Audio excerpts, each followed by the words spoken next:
Hola a todos.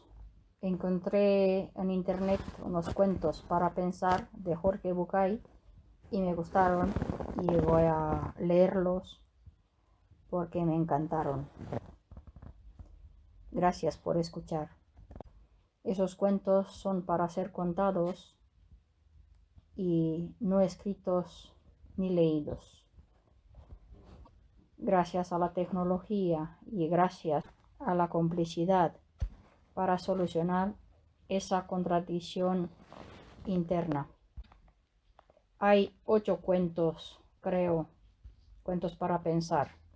Imaginemos que estamos en un lugar en el imaginamos que cerrar los ojos y que dejas que mi voz te lleve. Empezamos. El buscador.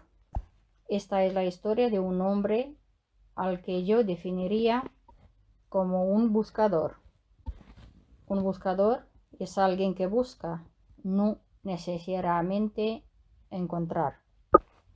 Tampoco es alguien que necesariamente sabe qué es lo que busca.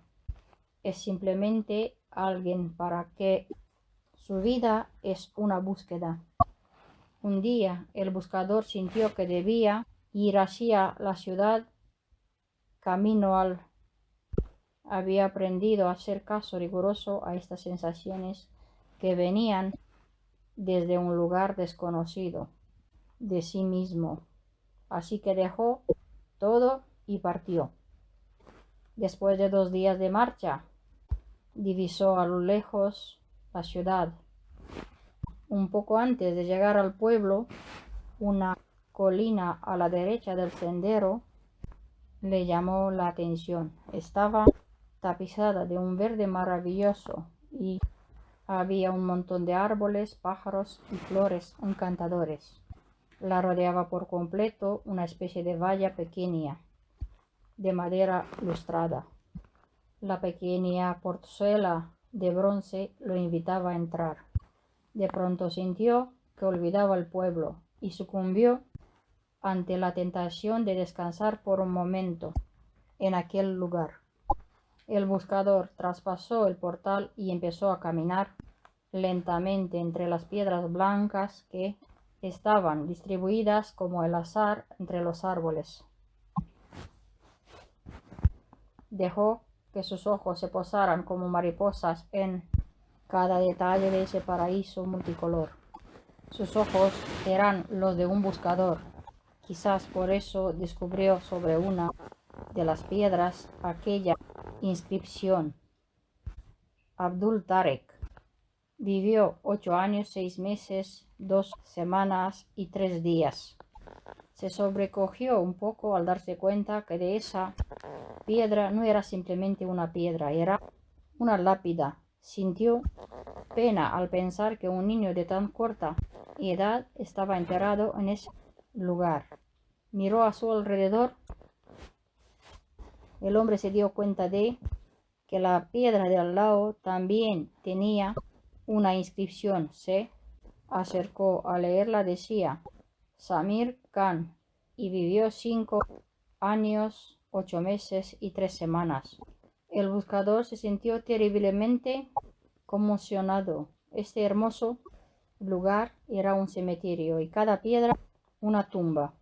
Una por una empezó a leer las lápidas. Todos tenían inscripciones similares, un nombre y el tiempo de vida exacto del muerto, pero lo que lo conectó con el espanto fue comprobar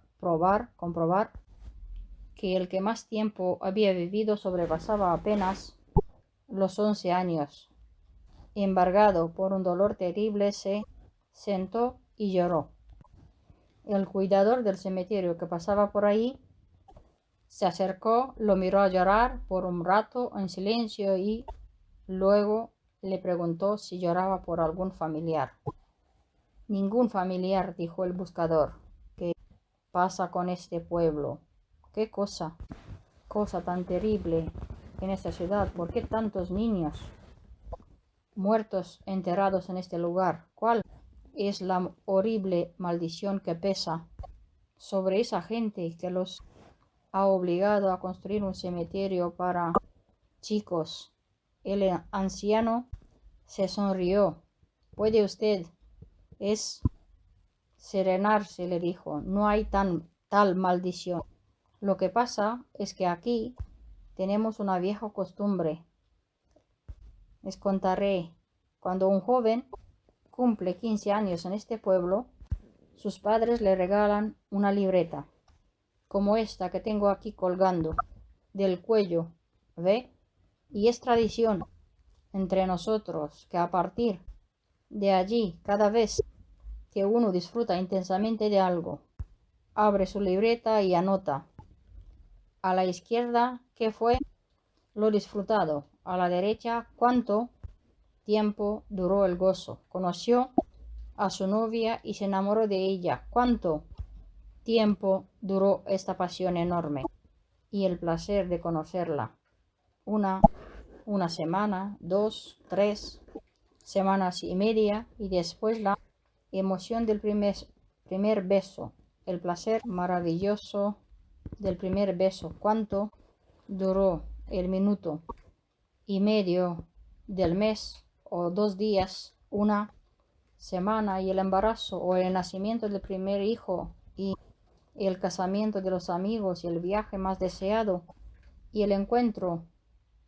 con el hermano que vuelve de un país lejano. ¿Cuánto tiempo duró disfrutar de estas situaciones? Horas, días, así vamos anotando en la libreta cada momento que disfrutamos intensamente, cada momento. Cuando alguien se muere, es nuestra costumbre agarrar su libreta y sumar el tiempo de lo disfrutado, escribirlo sobre su tumba, porque ese es para nosotros el único y verdadero tiempo vivido. Segundo cuento. Súbase a bordo. Este es el principio del viaje.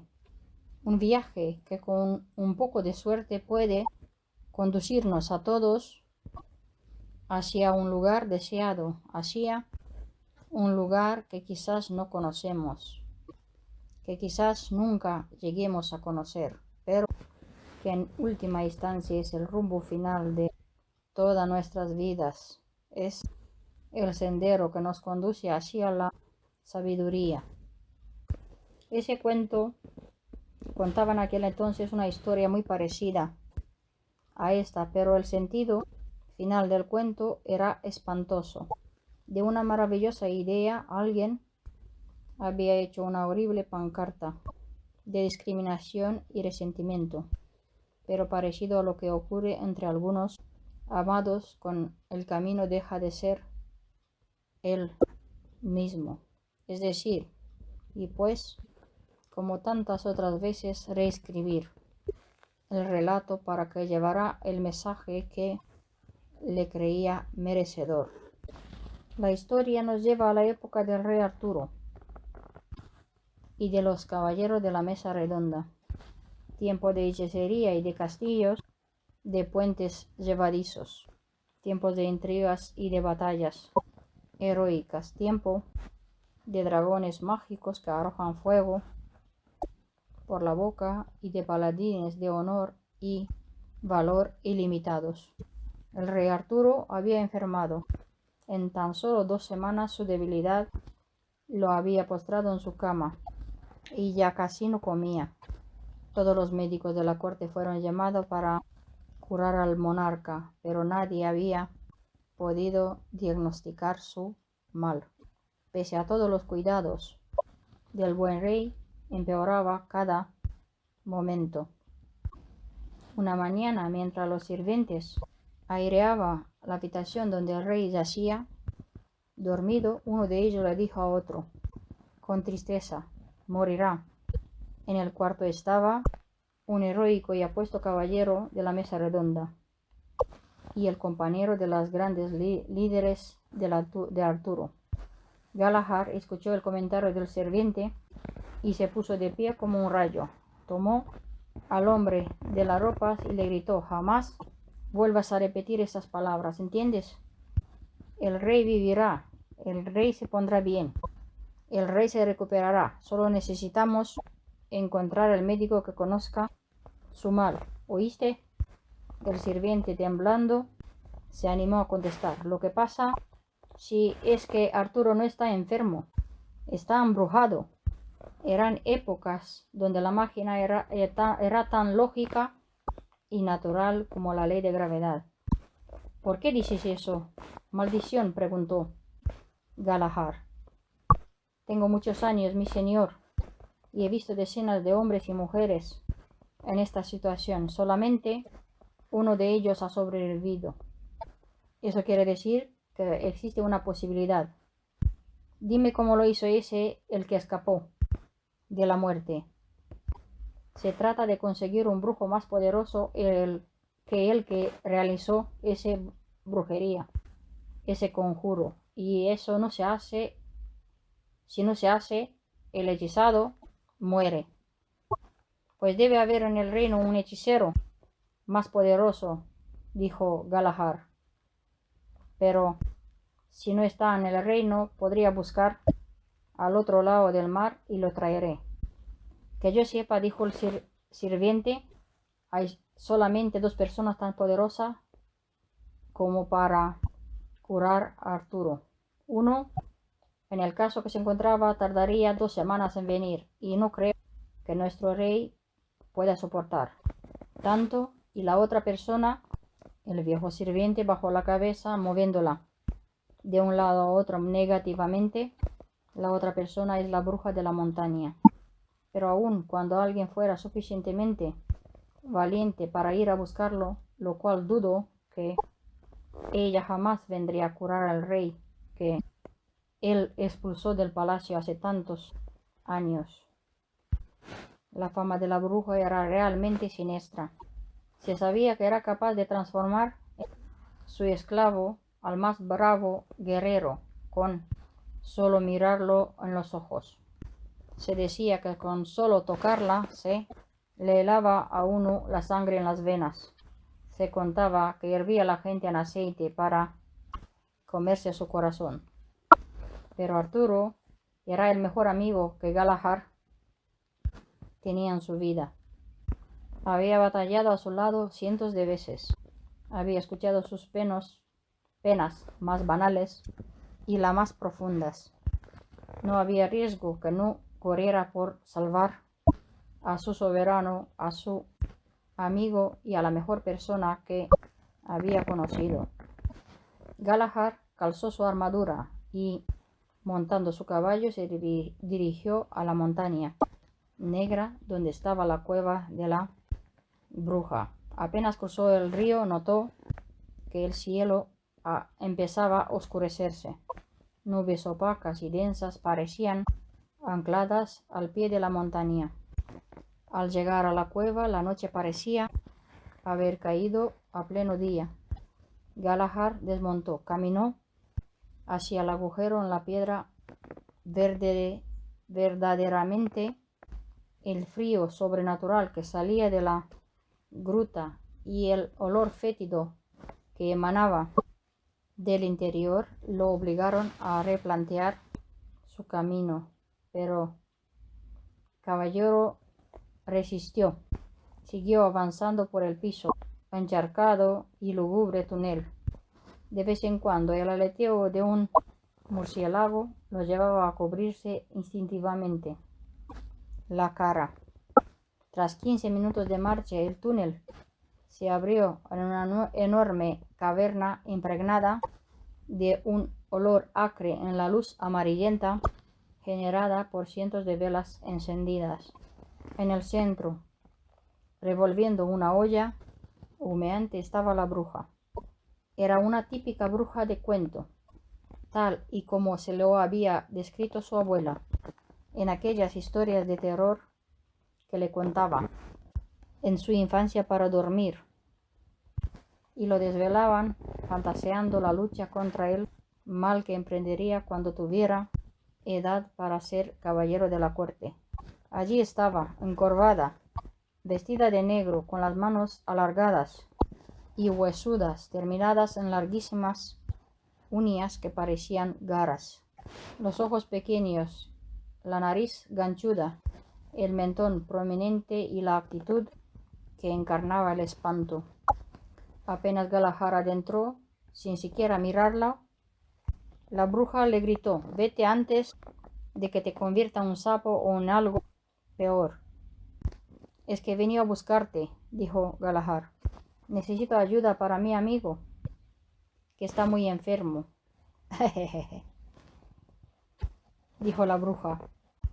«El rey está embrujado y a pesar de que no he sido yo quien ha echado el conjuro, nada hay que puedes hacer para evitar su muerte. Pero tú eres más poderosa que inició el conjuro. Tú podrías salvarlo», argumentó Galahad. «¿Por qué haría yo tal cosa?», preguntó la bruja, recordando con los sentimientos desprecios del rey. «Por lo que pidas», dijo Galahad. «Me ocuparé personalmente de que se te pague el precio que exijas». La bruja miró al caballero. Era ciertamente extraño tener a semejante personaje en su cueva pidiendo mi ayuda. Aún a la luz de las velas, Galahad era increíblemente apuesto, lo cual, sumado a su porte, lo convertía a una imagen de la gallardía y la belleza. La bruja lo miró de reojo una vez más y anunció: «El precio es este. Si curo al rey, y solamente si lo curo, lo que pidas», dijo Galahad. «Si curo al rey, quiero que te cases conmigo». Galahad estremeció. No conseguía la idea de pasar el resto de sus días conviviendo con la bruja. Y sin embargo, en la vida de Arturo, ¿cuántas veces su amigo le había salvado la vida? En una batalla le debía no una, sino 100 veces su vida. Además, el rey no necesitaba mucho más de Arturo que de un Galahad feliz. Dijo el caballero: «Si curas a Arturo, te desposaré, te doy mi palabra. Pero por favor, apúrate. Debo llegar al castillo y que sea tarde para salvarlo». En silencio, la bruja tomó una maleta, puso unos cuantos polvos y brebajes en su interior, recogió una bolsa de cuero llena de extraños ingredientes y se dirigió al exterior, seguida por Galahad. Al llegar afuera, Galahad trajo su caballo y, con el cuidado de quien trata a una reina, ayudó a la bruja a montar. Montó a su vez y empezó a galopar hacia el castillo del rey. Una vez en el castillo, gritó al guardia para que bajara al puente, y éste, no sin cierta resistencia, lo hizo. Franqueado por la gente de aquella fortaleza, que murmuraba sin poder creer lo que veía, o se apartaba para no cruzar su mirada con la horrible mujer, Galahad llegó a la puerta de acceso a las habitaciones reales. Con la mano impidió que la bruja se bajara por sus propios medios y se apuró a darle el brazo para ayudarla. Ella se sorprendió, lo miró casi con sarcasmo. «Si es que vas a ser mi esposa», le dijo, «es bueno que empieces a ser tratada como tal». Apoyada en el brazo de él, la bruja entró en la recámara real. El rey había empeorado desde la partida de Galahad. Ya no despertaba ni se alimentaba. Galahad mandó a todos a abandonar la habitación. El médico personal del rey pidió permanecer, y el caballero consintió. La bruja se acercó al cuerpo de Arturo, lo olió, dijo algunas palabras extrañas y luego preparó un brebaje de un desagradable olor de color verde que mezcló con un junco cuando intentó darle de beber el líquido al enfermo. El médico le tomó la mano con dureza. «No, no», dijo, «yo soy el médico y no confío en brujerías. Fuera de aquí». Y seguramente habría continuado diciendo, pero no llegó a hacerlo. Galahad estaba a su lado, con la espalda espada cerca del cuello del médico. Lo miraba furiosamente. No toques a esta mujer, dijo el caballero. El que se va eres tú. Ahora. El médico huyó asustado. La bruja acercó la botella a los labios del rey Arturo y dejó caer el contenido en su boca. ¿Y ahora? Preguntó Galahad.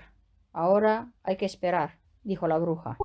Ya en la noche el caballero se quitó la capa y armó con ello un pequeño lecho pies de la cama del rey. Él se quedaría en la puerta del acceso cuidando de ambos. La noche fue larga, pero la mañana siguiente, por primera vez en muchos días, el rey despertó. ¡Comida! Gritó. ¡Quiero comer! Tengo mucha hambre. Buenos días, Majestad. Saludó Galahad con una sonrisa mientras hacía sonar la campanilla para llamar a la servidumbre. Mi querido amigo, dijo el rey, siento tanta hambre que parece que no hubiera comido en semanas. No comiste en semanas, le confirmó Galahad. En eso, a los pies de la cama del rey apareció la imagen de la bruja mirándolo con una mueca que seguramente reemplazaba en este rostro a la sonrisa. Arturo creyó que era una alucinación. Cerró los ojos y se los restregó hasta que en efecto comprobar la bruja estaba allí en su propio cuarto. Te he dicho cientos de veces que no quería verte cerca de mi palacio. Fuera de aquí, ordenó el rey. Perdón, Majestad, dijo Galahad. Debes saber que si la echas, me echas a mí también. Es tu privilegio de echarnos a ambos. Pero si se va ella, también me voy yo. ¿Te has vuelto loco? Preguntó Arturo. ¿A dónde irías tú con este monstruo? Cuidado, Alteza. Estás hablando de mi futura esposa. ¿Qué? ¿Tu futura esposa?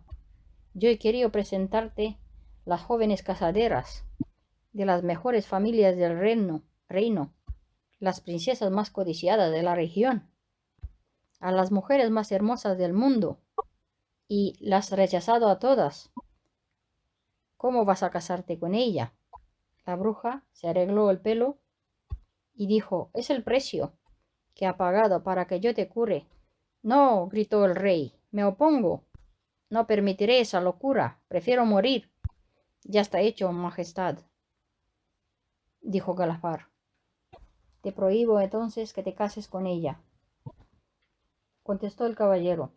Existe una sola cosa en el mundo más importante para mí que una orden tuya, y es mi palabra. Hice un juramento y me propongo cumplirlo. Si tú te muriese mañana, habría 2 eventos en un mismo día.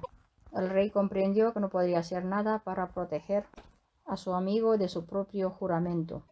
Nunca podré pagarte tu sacrificio por mí, Galahad. Eres más noble aún de lo que siempre supe. El rey se acercó a Galahad y lo abrazó. Dime, ¿qué puedo hacer por ti? A la mañana siguiente, a pedido del caballero, en la capilla del palacio, el sacerdote casó a la pareja con la única presencia de su majestad el rey Arturo. Al final de la ceremonia, Arturo entregó a Ser Galahad su bendición y un pergamino en que ese día la pareja, los terrenos del otro lado del río y la cabaña en lo alto del monte sería para ellos. Cuando salieron de la capilla, la plaza central estaba inusualmente desierta. Nadie quería festejar de asistir a esa boda. Los corillos del pueblo hablaban de brujerías, de hechizos trasladados, de locura y de posesión. Galahad condujo el carruaje por los desiertos caminos en dirección al río y de allí por el camino hacia alto al monte. Al llegar a la cabaña, bajó presuroso y tomando a su esposa amorosamente por la cintura, la ayudaba a bajar del carro. Le dijo que guardaría los caballos y le invitó a pasar a su nueva casa. Galahad se demoró un poco más porque prefirió contemplar la puesta del sol, hasta que la línea roja terminó de desaparecer en el horizonte. Recién entonces Sir Galahad tomó el aire y entró en la cabaña. El fuego del hogar estaba encendido y frente a él una figura desconocida estaba de pie, de espalda a la puerta, la silueta de una mujer vestida de gasas blancas, semitransparentes, que dejaba adivinar las curvas de un cuerpo cuidado y atractivo. Galahad miró a su alrededor buscando a su esposa, a la mujer que había entrado unos minutos antes, pero no la vio. ¿Dónde está mi esposa?, preguntó. La mujer giró y Galahad sintió como su corazón parecía salirse del pecho. Era la más hermosa mujer que había visto jamás. Alta, ojos claros, de piel blanca, largos cabellos rubios y un rostro sensual y tierno a la vez. El caballero pensó que se había enamorado de aquella mujer en otras circunstancias. ¿Dónde está mi esposa?, repitió, ahora un poco más enérgico. La mujer se acercó un poco y en un susurro le dijo: su esposa soy yo. No me engañas, yo sé con quién me casé, dijo Galahad, y no se parece a ti en lo más mínimo. Has sido tan amable conmigo, querido Galahad. Has sido tan cuidadoso y gentil conmigo, aun cuando sentías que aborrecía mi aspecto. Me ha defendido y respetado tanto como nadie lo hizo nunca. Te creo merecedor de estas sorpresas. ¿Sabes? La mitad del tiempo que estemos juntos tendré este aspecto que ves, y la otra mitad del tiempo el aspecto con que me conociste. La mujer hizo una pausa, incluso cruzó la mirada con la de Galahad. Y como eres mi esposo, mi amado y maravilloso esposo, es tu privilegio a tomar esta decisión. ¿Qué prefieres, esposo mío? ¿Quieres que sea esta que ves de día y la otra de noche? ¿O quieres que sea la otra de día y esta de noche? Dentro del caballero el tiempo se detuvo. Este regalo del cielo era más de lo que nunca había soñado. Se había casado resignado a su destino por amor a su amigo Arturo, y allí está ahora pudiendo elegir su futura vida. Debía pedirle a su esposa que fuera hermosa de día para pasearse ufanamente por el pueblo, siendo la envidia de todos, y padecer en silencio y soledad la angustia en sus noches con la bruja. Como bien debía tolerar las burlas y desprecio de todos los que la vieron de brazo con la bruja, y consolarse sabiendo que cuando anocheciera tendría para él solo el placer celestial de la compañía de esta hermosa mujer, de la cual ya se había nombrado Sir Galahad, el noble Sir Galahad. Pensó y pensó. Por fin levantó la cabeza y habló: ya que eres mi esposa, mi amada y elegida esposa, te pido que seas la que tú quieres ser en cada momento de cada día durante nuestra vida juntos. Cuenta la leyenda que cuando la hermosa mujer se dio cuenta de que era libre a elegir, decidió ser siempre la misma, que no solo era la más bella y la más sabia de los dos, sino también casualmente la que más le gustaba a su amado. Y es así, cada vez que uno de nosotros decide ser quien es, toma el compromiso consigo mismo. Él decide quién quiere ser. Y cada vez que nos encontramos con el corazón entre las manos, nos autoriza a ser quien somos. Invariablemente nos transformamos. Abandonamos para siempre las horribles brujas y los malditos ogros que anidan en nuestra sombra para que al desaparecer dejen lugar a los más bellos y amorosos y fascinantes caballeros y princesas que yacen a veces dormidos dentro de nosotros, hermosos seres que al principio aparecen para ofrecerle a la persona amada, pero que terminan infaliblemente adueñando de nuestra vida y habitándonos permanentemente. El tercer cuento. Elijo esta historia porque en su planteo metafórico encuentro reflejado el proceso que de alguna manera describo en todo ese libro. Es pues a partir de ser quien uno es que la belleza aparece en nosotros. Es a partir de descubrir que somos libres, que podemos volvernos más sabios. La necesidad de definir esto que llamamos talento y diferenciarlo de lo que usualmente solemos conocer como el saber. Con ese motivo y disparado por esa inquietud, empecé a leer lo que otros maestros intelectuales, filósofos y sabios habían dicho sobre la sabiduría. Y sucedió lo que otras veces. Abandoné lo que hacía para dejarme seducir por este nuevo tema. De la mano de Aristóteles, Heráclito, Ocio, descubrí muchas cosas que no sabía. Confirmé muchas que me hacían dudar y ordené unas pocas que ya me habitaban. Pensado en compartir como siempre lo poco que aprendo, me animé a hacer con estas ideas brillantes de hombres y mujeres lo que alguna vez hice con los cuentos: tomar sus conceptos, alargar sus ideas, cambiar sus formas y ponerle mis palabras para que ese viaje de la ignorancia a la sabiduría se vuelva un libro.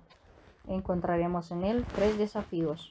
El primero, el de dirigirnos cada vez más rumbo al aprendizaje de vida, abandonar algunos lugares confortables por las veces incómoda rebeldía del buscador.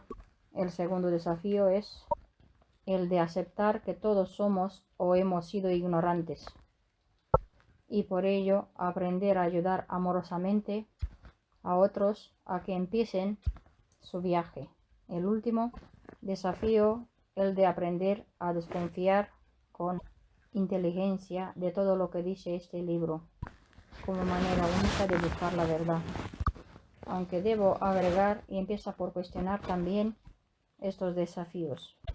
Hace muchos años, en los primeros minutos de una película, el actor principal contaba una pequeña historia de su infancia.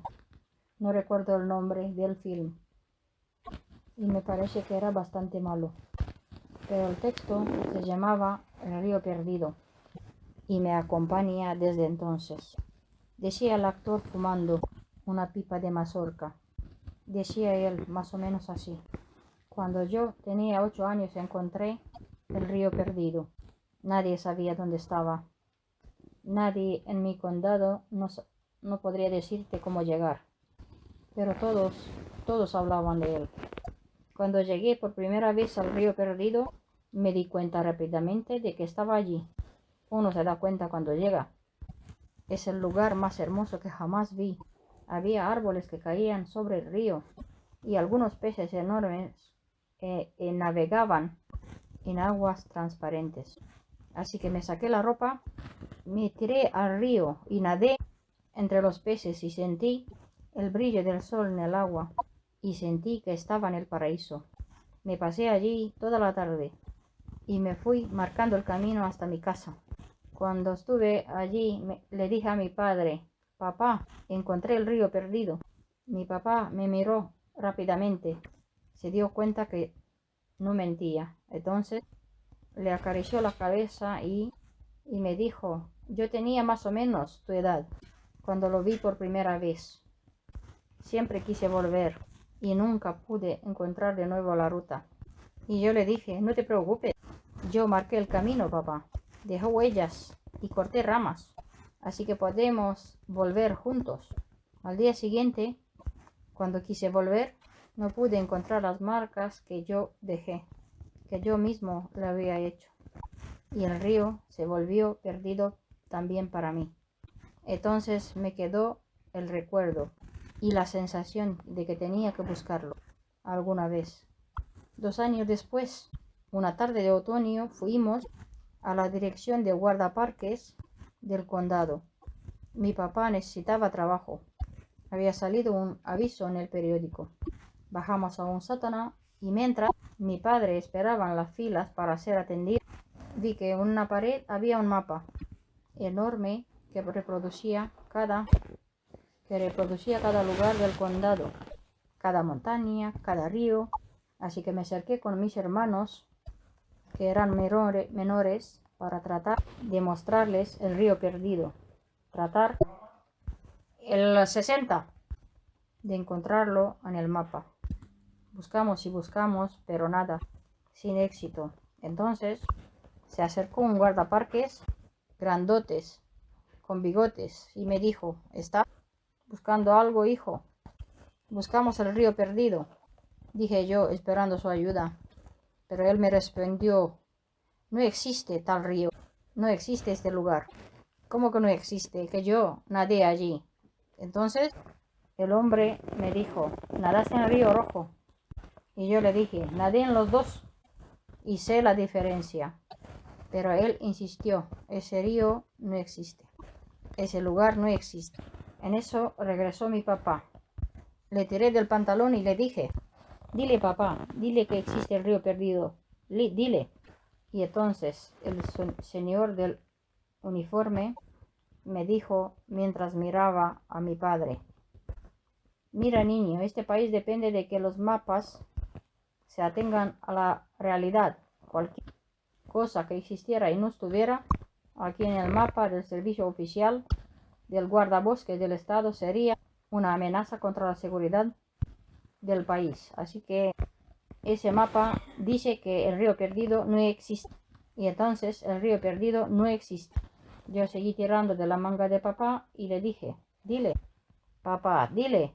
Mi papá necesitaba el trabajo, así que bajó la cabeza y dijo: no, hijo, él es el experto.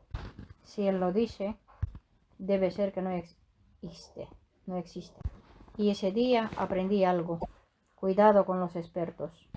Si tú nadaste en un lugar, si mojaste tu cuerpo en un río, si te bañaste de sol en una orilla, no dejes que ningún experto te convenzca de que este lugar no existe. Confía en tus sensaciones más que en los expertos, porque los expertos son gente que pocas veces se moja. Y recuerdo la película, y recuerdo la cara del actor mirando a la cámara, y recuerdo mi sensación en escucharlo, y repito sus palabras: no confíes en los expertos, no confíes en mí, confía en ti, y sabrás definitivamente cómo encontrar el río perdido, cómo encontrarte definitivamente contigo mismo cada vez que quieras. Ojalá este libro te será tan útil como lo fue para mí. Un cuento más, un lugar en el bosque. Esta historia nos cuenta de un famoso rabino. Era muy conocido dentro de su entorno, dentro de su comunidad, porque todos decían que él era un hombre tan piadoso, tan bondadoso, tan casto, tan puro, que Dios escuchaba sus palabras cuando él hablaba. Se había hecho una tradición en este pueblo. Todos los que tenían un deseo insatisfecho, necesitaban algo que no han podido conseguir, iban a ver al rabino. Y entonces se reunía con ellos una vez por año, en un día especial que él elegía. Los llevaba a todos juntos a un lugar único que él conocía, en el medio del bosque. Y una vez allí, cuenta la leyenda, que Rabino armaba con ramas y hojas un fuego de una manera muy particular y muy hermosa, y entonaba después una oración en voz muy baja como si fuera para él mismo. Y dicen que a Dios le gustaban tanto esas palabras, que se fascinaba tanto con el fuego armado de esa manera, que quería tanto a esta reunión de gente en este mismo lugar, en el bosque, que no podía resistir al pedido del rabino y concedía todos los deseos de todas las personas que allí estaban. Cuando el rabino murió, la gente se dio cuenta de que nadie sabía las palabras que él decía en voz baja cuando iban juntos a pedir algo en el bosque. Pero conocían el lugar en el bosque, sabían cómo armar el fuego. Una vez por año, siguiendo la tradición, todos que tenían necesidades y deseos insatisfechos se reunían en el mismo lugar en el bosque. Prendían el fuego de la manera como habían aprendido del viejo rabino, y como no conocían las palabras, cantaban cualquier canción o recitaba a un salmo o hablaban de cualquier cosa en ese mismo lugar alrededor del fuego. Y dicen que Dios gustaba tanto el fuego encendido, que gustaba tanto ese lugar en el bosque y de esa gente reunida, que aunque nadie decía las palabras adecuadas, igual concedía los deseos de todos que allí estaban. El tiempo ha pasado, de generación en generación, la sabiduría se ha ido perdiendo. Y aquí estamos nosotros. Nosotros no sabemos cuál es el lugar en el bosque. No sabemos cuáles serán las palabras, ni siquiera sabemos encender el fuego a la manera en que eleva a ese entorno lo hacía. Sin embargo, hay algo que sí sabemos. Sabemos esta historia, sabemos este cuento. Y dicen que Dios adora tanto este cuento, que le gusta tanto esta historia, que basta que alguien la cuente y que alguien la escuche para que el complacido satisfaga cualquier necesidad y conceda cualquier deseo a todos a los que están compartiendo este momento. Ojalá así sea. Yo lo comparto. Otro cuento, el temido enemigo. Había una vez en un reino muy lejano y perdido un rey al que le gustaba mucho sentirse poderoso. Su deseo de poder no se satisfacía con solo tenerlo. Él necesitaba además que todos lo admiraban por ser poderoso. Así como la madrastra de Blancanieves no le alcanzaba con verse bella, también él necesitaba mirarse en un espejo que le dijera lo poderoso que es.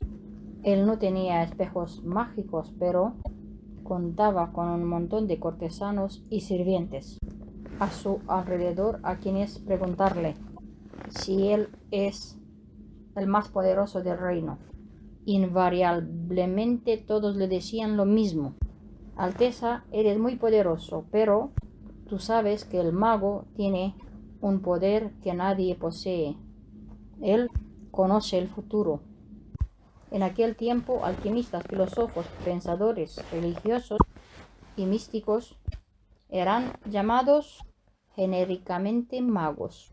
El rey estaba muy celoso del mago del reino, pues aquel no solo tenía fama de ser un hombre bueno y generoso, sino que además el pueblo entero lo amaba, lo admiraba y festejaba que él existiera y viviera allí. No decían lo mismo del rey, quizás porque necesitaba demostrar que él era quien mandaba. El rey no era justo ni ecuánime y mucho menos bondadoso. Un día, cansado de que la gente le contara lo poderoso y querido que era el mago,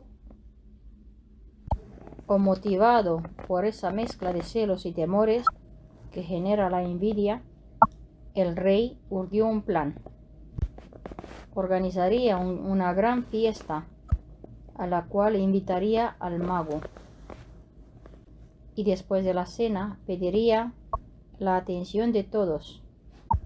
Llamaría al mago al centro del salón y delante de los cortesanos le preguntaría si era cierto que sabía leer el futuro. El invitado tendría dos posibilidades: decir que no, defraudando así la admiración de los demás, o decir que sí, confirmando el motivo de su fama. El rey estaba seguro de que escogería la segunda posibilidad. Entonces le pediría que le dijera fecha en la que el mago del reino iba a morir. Este daría una respuesta un día cualquiera, no importaba cuál. En este mismo momento planeaba el rey sacar su espada y matarlo.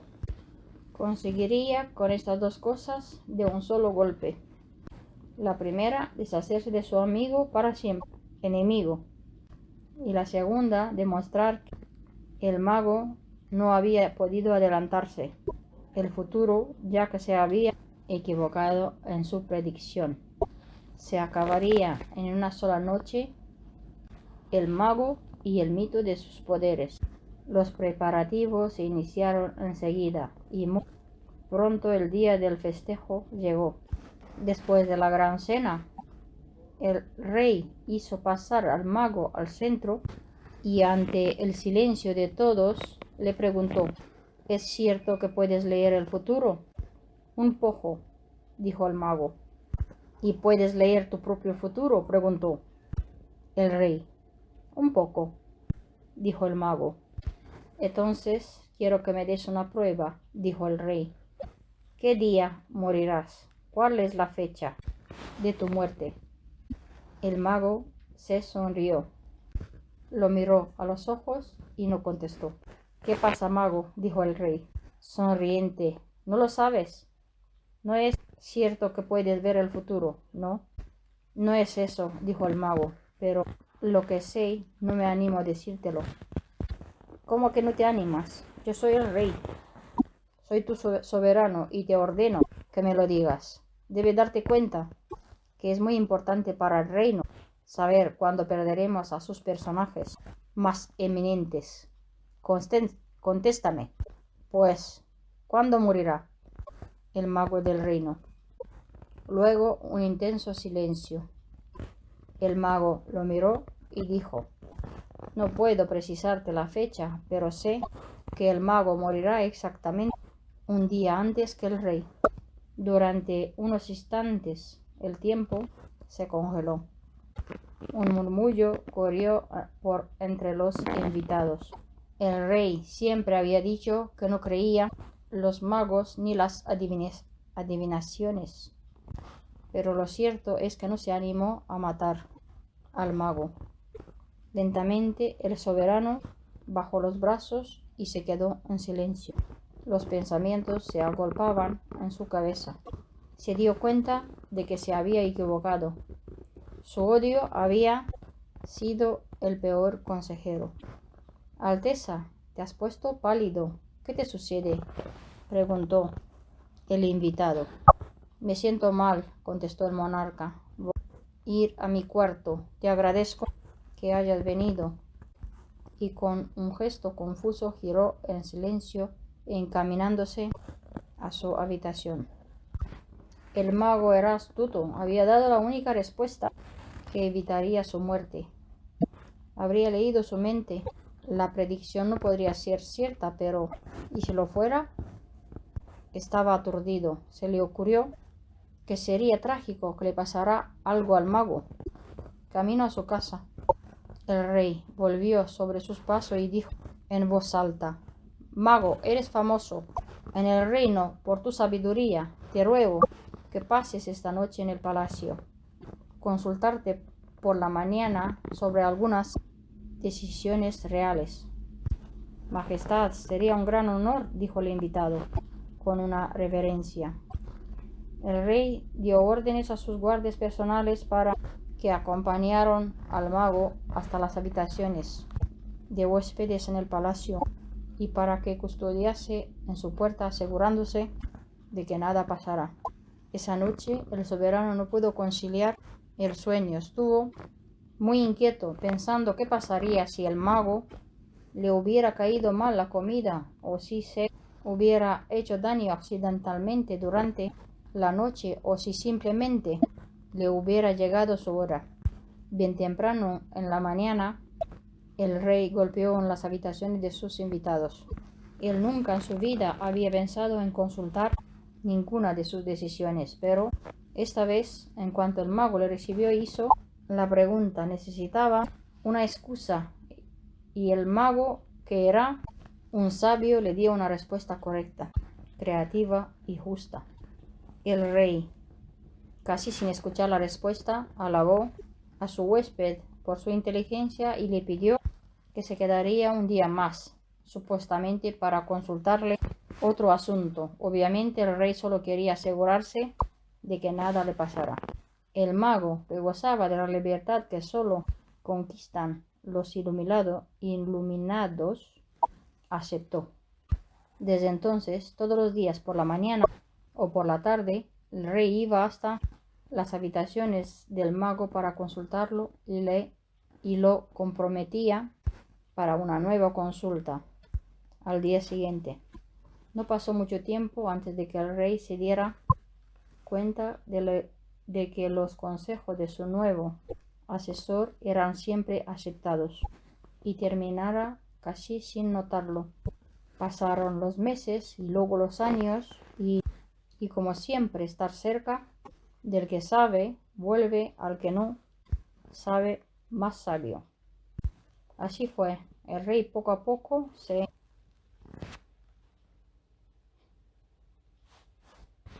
ya no era despótico y autoritario, dejó de necesitar sentirse poderoso y seguramente por ello dejó de necesitar demostrar su poder. Empezó a aprender que la humildad también podía ser ventajosa. Empezó a reinar de manera más sabia y bondadosa, y sucedió que su pueblo empezó a quererlo como nunca lo había querido antes. El rey ya no iba a ver al mago investigando por su salud, iba realmente para aprender, para compartir una decisión o simplemente para charlar, porque el rey y el mago habían llegado a ser excelentes amigos. Un día, a más de 4 años de aquella escena y sin motivo, el rey recordó aquel plan que alguna vez surgió para matar a su entonces más odiado enemigo, y se dio cuenta de que no podía seguir manteniendo ese secreto sin sentirse un hipócrita. El rey tomó coraje y fue hasta la habitación del mago. Golpeó la puerta y apenas entró, le dijo: hermano, tengo algo para contarte que me oprime en el pecho. Dime, dijo el mago, alivia tu corazón. Aquella noche, cuando te invité a cenar y te pregunté sobre tu muerte, yo no quería en realidad saber sobre tu futuro. Planeaba matarte y frente a cualquier cosa que me dijeras, porque quería que tu muerte inesperada desmitificara para siempre tu fama de adivino. Y te odiaba porque todos te amaban. Estoy tan avergonzado. Aquella noche no me animé a matarte. Y ahora que somos amigos y más que amigos, hermanos, me aterra pensar lo que hubiera perdido si lo hubiera hecho. El rey bajó la cabeza. Hoy he sentido que no puedo seguir ocultando de mi infamia. Necesité decirte todo eso para que tú me perdones o me desprecies sin ocultamientos. El mago lo miró y le dijo: has tardado mucho tiempo en poder decirme esto, pero de todas maneras me alegra que lo hayas hecho, porque eso es lo único que me permitirá, que ya lo sabía cuando me hiciste la pregunta y bajaste tu mano sobre el puño de tu espada. Fue tan clara tu intención que no hacía falta ser adivino para darse cuenta de lo que pensabas hacer. El mago sonrió y puso su mano en el hombro del rey. Como justo pago a tu sinceridad, debo decirte que yo también te mentí. Te confieso hoy que inventé esta absurda historia de mi muerte antes de la tuya para darte una lección que recién hoy estás en condiciones de aprender, quizás la más importante cosa que yo te haya enseñado nunca. Vamos por el mundo odiando y rechazando aspectos de los otros y hasta de nosotros mismos que creemos despreciables, amenazantes o inútiles. Y sin embargo, si nos damos tiempo, terminaremos dándonos cuenta de lo mucho que nos costaría vivir sin aquellas cosas que en un momento rechazamos. Tu muerte, querido amigo, llegará justo el día de tu muerte y ni un minuto antes. Es importante que sepas que yo estoy viejo y que mi día seguramente se acerca. No hay ninguna razón para pensar que tu partida debe estar atada a la mía. Son nuestras vidas a las que se han ligado y no nuestras muertes.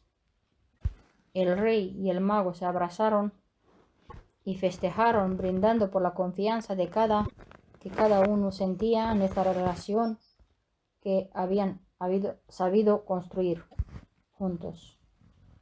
Cuenta la leyenda que misteriosamente esa misma noche el mago murió durante el sueño. El rey se enteró de la mala noticia a la mañana siguiente y se sintió desolado. No estaba angustiado por la idea de su propia muerte. Había aprendido del mago a desapegarse hasta de su permanencia en el mundo. Estaba triste simplemente por la muerte de su amigo.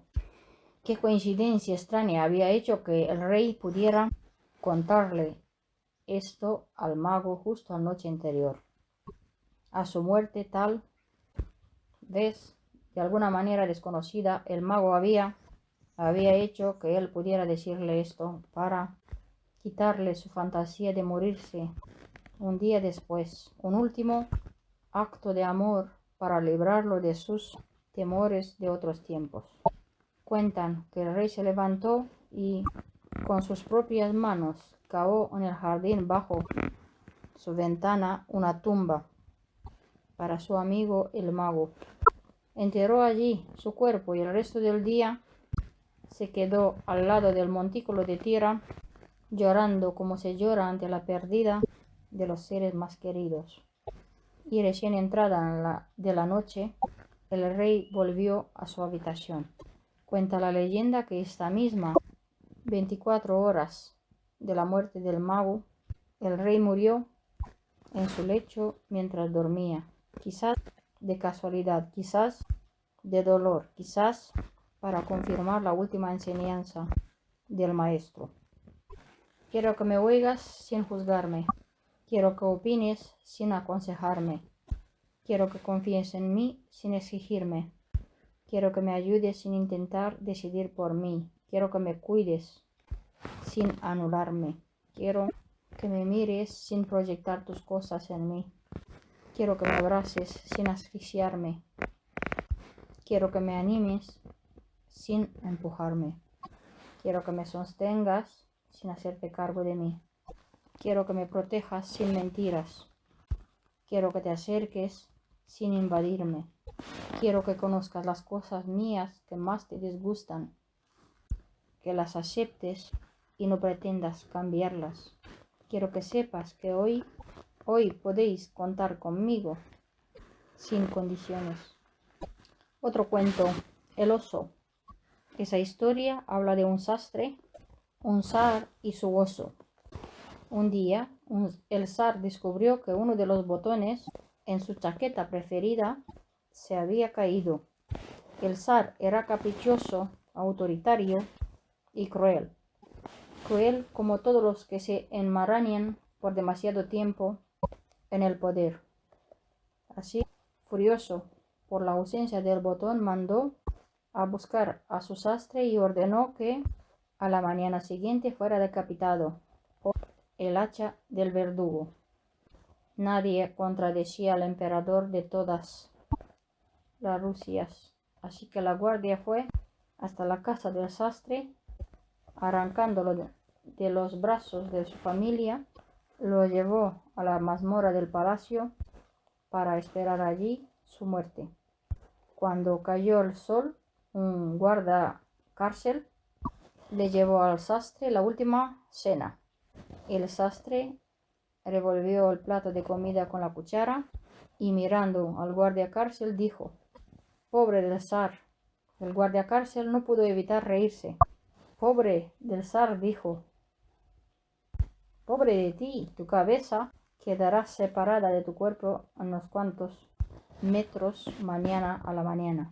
«Sí lo sé, pero en la mañana el zar perderá mucho más que un sastre. El zar perderá la posibilidad de que su oso, la cosa que más quiere en el mundo, su propio oso, aprenda a hablar». «¿Tú sabes enseñarle a hablar a los osos?», preguntó guardiacárcel, sorprendido. «Un viejo secreto familiar», dijo el sastre. Deseoso de ganarse los favores del zar, el guardiacárcel corrió al contarle al soberano su descubrimiento. El sastre sabía enseñar a hablar a los osos. El zar se sintió encantado. Mandó rápidamente a buscar al sastre y le ordenó enseñarle a mi oso a hablar nuestro lenguaje. «Majestad», dijo el sastre, «mucho me gustaría complaceros, pero la verdad es que enseñar a hablar a un oso es una ardua tarea y lleva tiempo, lamentablemente. Tiempo es lo que menos tengo». El zar hizo un silencio y preguntó cuánto tiempo llevaría al aprendizaje. «Bueno, depende de la inteligencia del oso», dijo el sastre. «El oso es muy inteligente», interrumpió el zar. «De hecho, es el oso más inteligente de todos los osos de Rusia». «Bueno», dijo el sastre, «si el oso es inteligente, si siente deseo de aprender, yo creo que el aprendizaje duraría no menos de 2 años». El zar pensó un momento y luego ordenó: «Bien, tu pena será suspendida por 2 años. Mientras tanto, tú entrenarás al oso. Mañana empezarás». «Alteza», dijo el sastre, «si tú mandas al verdugo a ocuparse de mi cabeza, mañana estaré muerto y mi familia se las ingeniará para poder sobrevivir. Pero si me conmuta la pena, yo tendré que dedicarle tiempo a trabajar. No podré dedicarme a tu oso, debo mantener a mi familia». «Eso no es un problema», dijo el zar. «A partir de hoy, durante 2 años, tú y tu familia estarán bajo la protección real. Serán vestidos, alimentados y educados con el dinero de la corte y nada que necesiten o deseen les será negado. Pero eso sí, si dentro de 2 años el oso no habla,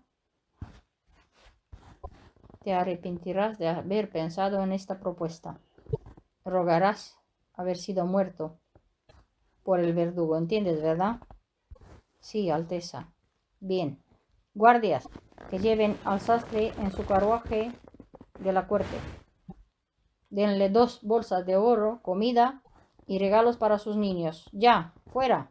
El sastre, en reverencia y caminando hacia detrás, comenzó a retirarse mientras musitaba agradecimientos. «No olvides», dijo el zar, apuntando con el dedo a la frente, «si en 2 años el oso no habla, Alteza».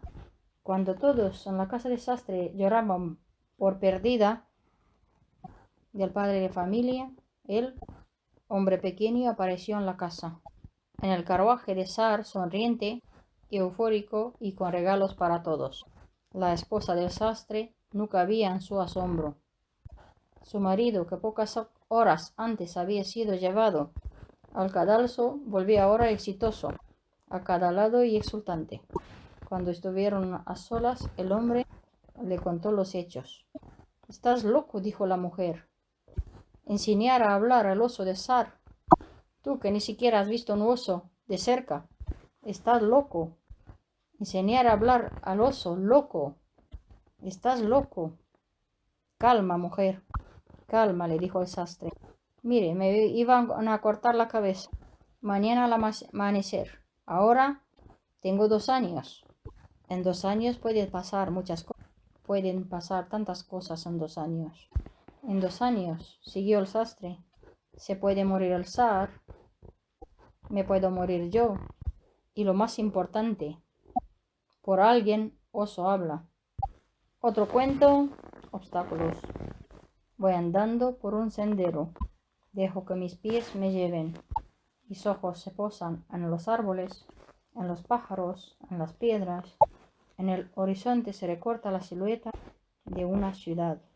Agudizo la mirada para distinguirla bien. Siento que la ciudad me atrae. Sin saber cómo, me doy cuenta de que en esta ciudad puedo encontrar todo lo que deseo, todas mis metas, mis objetivos y mis logros, mis ambiciones y mis sueños están en esa ciudad. Lo que quiero conseguir, lo que es necesario, lo que más me gustaría hacer, aquello a lo cual aspiro, lo que intento, por lo que trabajo, lo que siempre ambicioné, es aquello que sería el mayor de mis éxitos. Todo eso está en esta ciudad. Sin dudar, empiezo a caminar hacia ella. A poco de andar, el sendero se hace cuesta arriba. Siento que me canso un poco más, pero no importa, sigo. Diviso una sombra negra más adelante. En el camino, al acercarme, veo que una enorme zanja impide mi paso. Temo, duro, me enoja que mi meta no puede conseguirse fácilmente. De todas maneras, decido saltarlas. Zanja y retrocedo. Tomo impulso y salto. Consigo pasarla. Me repongo. Sigo caminando. Unos metros más adelante aparece otra zanja. Vuelvo a tomar carrera y también la salto. Corro hacia la ciudad. El camino parece despejado. De pronto me sorprende un abismo que detiene mi camino. Me detengo. Imposible saltar. Veo que a un costado hay maderas, clavos y herramientas. Me doy cuenta de que están allí para construir un puente. Pienso en renunciar. Miro la meta que deseo y resisto. Empiezo a construir el puente. Pasan horas o días o meses y el puente está hecho. Emocionado lo cruzo. Y al llegar al otro lado descubro el muro, un gigantesco muro frío y húmedo que rodea la ciudad de mis sueños. Me siento abatido, busco la manera de esquivarlo. No hay caso, debo escalarlo. La ciudad está tan cerca, no dejaré que el muro impida mi paso. Me propongo trepar.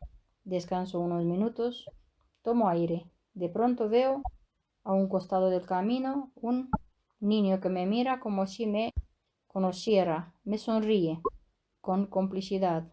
Me recuerda a mí mismo cuando era niño. Quizás me animo a expresar en voz alta mi queja. ¿Por qué tantos obstáculos entre mi objetivo y yo? ¿Por qué? El niño se encoge de hombros y me contesta. ¿Me lo preguntas a mí? Los obstáculos no estaban antes de que tú llegaras. Los obstáculos los trajiste tú.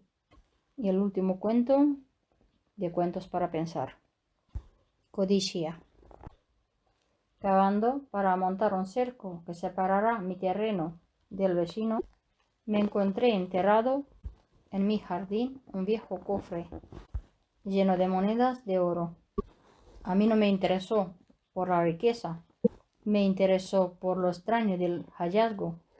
Nunca he sido ambicioso y no me importan demasiado los bienes materiales. Pero igual desenterré el cofre, saqué las monedas y las lustré. Estaban tan sucias y derrumbadas, las pobres, mientras apilaba sobre mi mesa, las fui contando. Constituían en sí mismas una verdadera fortuna. Solo por pasar el tiempo empecé a imaginarme todas las cosas que podrían comprar con ellas. Pensaba en lo loco que se pondría un codicioso que se topara con semejante tesoro. Por suerte no era mi caso. Hoy vino un señor a reclamar las monedas. Era mi vecino. Pretendía sostener que las monedas las había enterrado su abuelo y que por lo tanto le pertenecían a él. Me dio tanto fastidio que lo maté. Si no lo hubiera visto tan desesperado por tenerlas, se le hubiera dado, porque si hay algo que a mí no me importa son las cosas que se compran con dinero. Eso sí, no soporto la gente codiciosa. Otro cuento más, el último. La tristeza y la furia. En el reino encantado, donde los hombres nunca pueden llegar, o quizás donde los hombres transitan eternamente sin darse cuenta, en un reino mágico donde las cosas no tangibles se vuelven concretas, había una vez un estanque maravilloso. Era una laguna de agua cristalina y pura donde nadaban peces de todos los colores existentes y donde todas las tonalidades de verde se reflejaban permanentemente. Hasta este estanque mágico y transparente se acercaron a bañarse, haciéndose mutua compañía la tristeza y la furia. Las dos se quitaron sus vestimentas y, desnudas, las dos entraron al estanque. La furia, apurada como siempre, está la furia surgida sin saber por qué, se bañó rápidamente y más rápidamente aún salió del agua, pero la furia es ciega, o por lo menos no distingue claramente la realidad. Así que, desnuda y apurada, se puso al salir la primera ropa que encontró, y sucedió que esa ropa no era la suya, sino la de la tristeza. Y así, vestida de tristeza, la furia se fue, muy calma y muy serena, dispuesta, como siempre, quedarse en el lugar donde está. La tristeza terminó su baño y sin apuro, o mejor dicho, sin conciencia del paso del tiempo, como es su costumbre, con pereza y lentamente salió del agua. En la orilla se encontró que con su ropa ya no estaba. Como todos sabemos, si hay algo que a la tristeza no le gusta es quedar al desnudo. Así que se puso la única ropa que había junto al estanque, la ropa de la furia. Cuentan que desde entonces muchas veces uno se encuentra con la furia